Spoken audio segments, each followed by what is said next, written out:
Morning student, आप सभी का हमारे यूट्यूब चैनल MLS क्लासेज में स्वागत है। कक्षा 10 भौतिक विज्ञान। पिछली वीडियो में आपने पढ़ा कि गोली दर्पणों के लिए UVF वस्तु की दूरी, प्रतिबिंब की दूरी और फोकस दूरी में क्या संबंध है। वह संबंध आप निकाल के देखें कि यह संबंध होता है 1/F बराबर 1/V प्लस 1/K। अब यदि कोई कभी कभी प्रश्नों में होता है कि दर्पण की वक्रता त्रिज्या दिया रहता है, R का मान दिया रहता है और U का मान दिया रहता है, तो V का मान पूछ देता है। तो आप अगर R का मान दिया है तो F का मान निकाल सकते हैं। F बराबर कैसे, R/2 से F का मान निकाल कर आप बड़े आसानी पूर्वक सॉल्व कर सकते हैं। आज की वीडियो में हम रेखीय आवर्धन की गणना या रेखीय आवर्धन के बारे में जानेंगे। रेखीय आवर्धन कहते किसे हैं? ये कोई दर्पण है जो अवतल दर्पण है, ये ध्रुव है, ये फोकस है और ये वक्रता केंद्र है। ये कोई वस्तु है AB, ये प्रकाश की किरण समूह खींच के समानांतर गई जो परावर्तन के पश्चात फोकस होकर जाएगी और इस वक्रता केंद्र को थोड़ा सा और पास में मान। ये वक्रता केंद्र है जो उससे होकर जाने वाली प्रकाश किरण दर्पण पर पड़ने के पश्चात उसी मार्ग में वापस लौटती। दोनों परावर्तित किरणें जिस बिंदु पर मिलती है उसी बिंदु पर उसका क्या बनता है, प्रतिबिंब बनता है।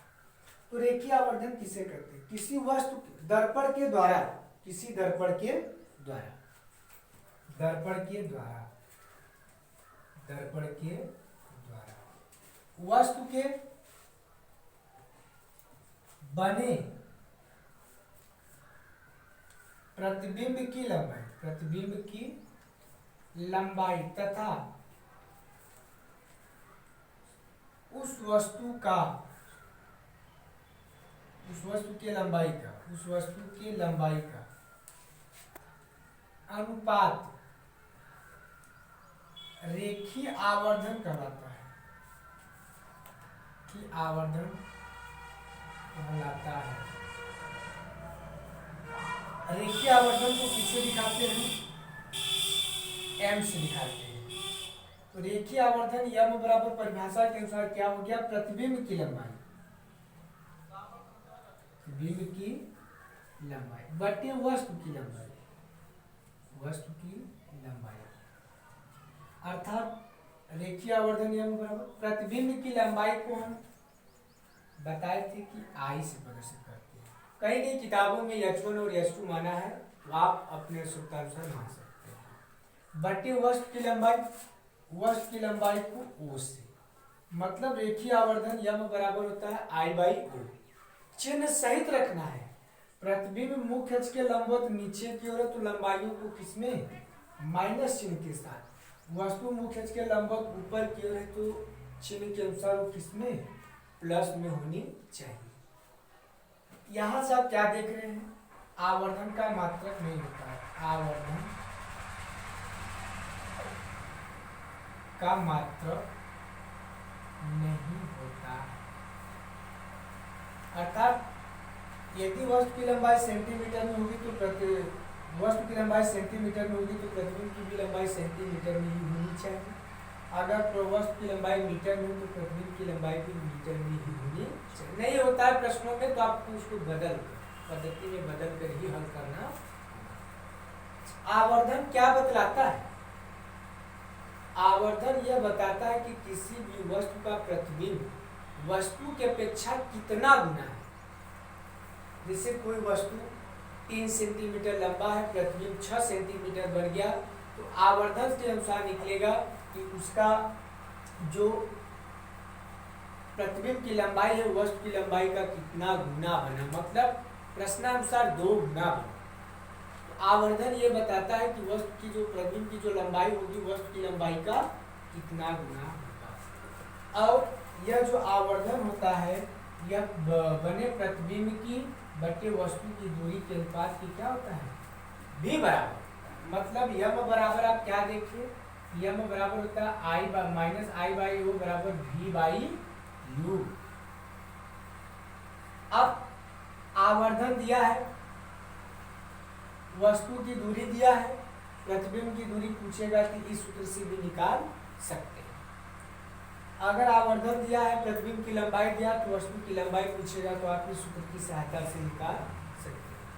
अब जैसे प्रतिबिंब की लंबाई दे दिया कि प्रतिबिंब की लंबाई इतनी है, वस्तु की लंबाई इतनी है, तो बने प्रतिबिंब की दूरी और वस्तु की दूरी का अनुपात ज्ञात कीजिए। तो इसी सूत्र की सहायता से आपको ज्ञात करना है।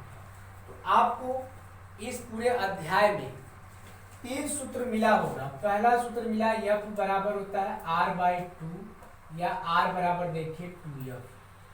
दूसरा सूत्र मिला आपको 1/F बराबर 1/V प्लस 1/U। तीसरा आपको मिला M बराबर -I/O बराबर V/U। इन तीनों सूत्रों की सहायता से आप इस चैप्टर में जितने भी न्यूमेरिकल होंगे सब हल करेंगे। जो आज अब हम आवर्धन के बारे में दोनों दर्पणों के बता देते हैं कि इसका आवर्धन कितना होता है, तो आज इस वीडियो में देखेंगे। तो चलिए देखते हैं कि अवतल दर्पण, उत्तल दर्पण और समतल दर्पण के लिए आवर्धन का मान क्या होता है। थोड़ा सा देख लें यहाँ पर।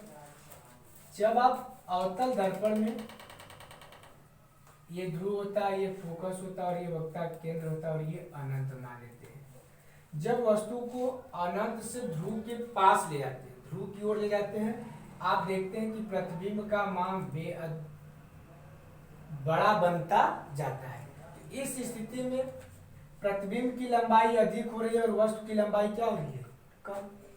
लेकिन जैसे ही ये वस्तु वक्ता केंद्र पर आ जाती है तो वस्तु की लंबाई और प्रतिबिंब की लंबाई आपस में क्या हो जाती है, बराबर। तो इस स्थिति में आवर्धन का मान 1 हो जाएगा उत्तल दर्पण के लिए। अब जैसे वक्ता केंद्र के आगे चलते हैं वस्तु को लेकर, तो वस्तु का प्रतिबिंब और बड़ा बनता जाता है। अब लंबाई क्या हो रही है, बढ़ रही है, और प्रतिबिंब वस्तु की लंबाई क्या है, कम। इस स्थिति में आवर्धन का मान क्या होगा, 1 से बड़ा। अर्थात देखा जाए तो अवतल दर्पण में तीनों हो सकता है, 1 के बराबर, 1 से छोटा और 1 से कम। लेकिन देखा जाए तो 1 से बड़ा किस दर्पण के लिए होगा तो इसी दर्पण के लिए होगा। इसलिए आवर्धन का मान अवतल दर्पण के लिए क्या लिखा जाता है, 1 से बड़ा लिखा जाता है। अब उत्तल दर्पण की मान देखा जाए, आवर्धन, ये कोई उत्तल दर्पण है, ये इसका ध्रुव है और ये फोकस है और ये वक्ता है, ये अनंत है। या तो वस्तु को अनंत पर रखते हैं या फिर वस्तु को कहाँ रखते हैं, अनंत और ध्रुव के बीच। तो दोनों स्थितियों में जो प्रतिबिंब बनता है फोकस और ध्रुव के बीच ही बनता है, फोकस और ध्रुव के बीच ही बनता है। और प्रतिबिंब की लंबाई जो होगी दोनों स्थितियों के लिए वस्तु की लंबाई से क्या होगा, छोटा ही होगा। इसलिए आवर्धन यम बराबर होता है प्रतिबिंब की लंबाई बटे वस्तु की।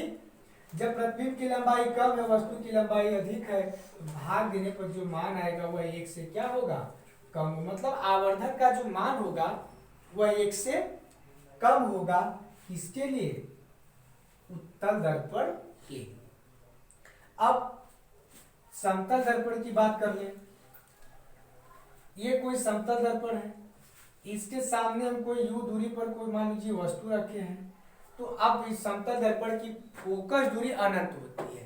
तो आप देखिए अभी सूत्र की 1/F बराबर 1/V प्लस 1/U। जब F का मान, समतल दर्पण की जो फोकस दूरी होती है वह अनंत होती है। तो जब ये मान अनंत रखेंगे तो क्या होगा, 1/V प्लस 1/U, ये मान 0 हो जाएगा। तो 0 बराबर क्या हो जाएगा, 1/V प्लस 1/U।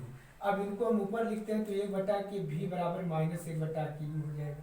यहां से V बराबर हो जाएगा -U। अर्थात वस्तु जितनी दूरी पर रखी होगी प्रतिबिंब भी दर्पण के पीछे उतना ही दूरी पर बनेगा। जब प्रतिबिंब वस्तु जितनी दूरी पर रखी रहती है समतल दर्पण के सामने, समतल दर्पण के पीछे दाईं तरफ उतनी ही दूरी पर बनता है। और जो प्रतिबिंब की लंबाई होती है वस्तु की लंबाई का अनुपात मतलब मान आपस में बराबर होता है। वस्तु की लंबाई और प्रतिबिंब की लंबाई आपस में बराबर होती है, जिसके कारण आवर्धन का मान कितना होगा 1, क्योंकि आई का मान और ओ का मान, प्रतिबिंब की लंबाई और वस्तु की लंबाई का मान समान होगा, जो भाग में कितना आएगा 1, जिसके कारण समतल दर्पण का आवर्धन कितना होगा 1। अतः इस तरह से आपके परावर्तन चैप्टर समाप्त होते हैं।